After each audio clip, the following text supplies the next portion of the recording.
सभे नजर से नजर मिलावेला हो, हमके तोहरा सिवा न केहू भावेला हो।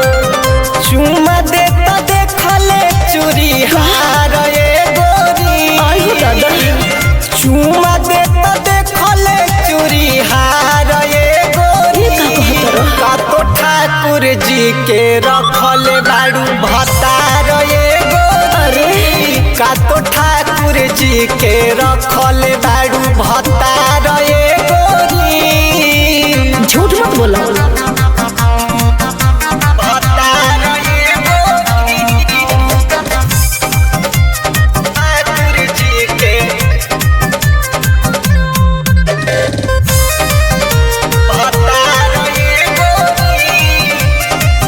झूठा मुठ के देही में न आएब तू लगा,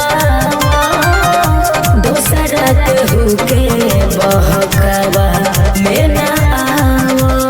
केहू झूठ बोला का? झूठ मुठ के देही में न आएब तू लगा, दोसरा केहू के बहकावा में न आवा। लागे हमारा से मन तोहर भर गइल बा, तबे ठकुरा उ नजरी पर चढ़ गइल बा। खोजली हलू बढ़िया पटीदार गोरी, खोजली हलू बढ़िया पटीदार गोरी।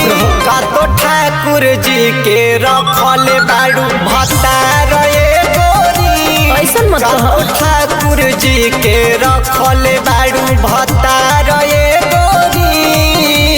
सफा बदनाम में तोके छोड़बो।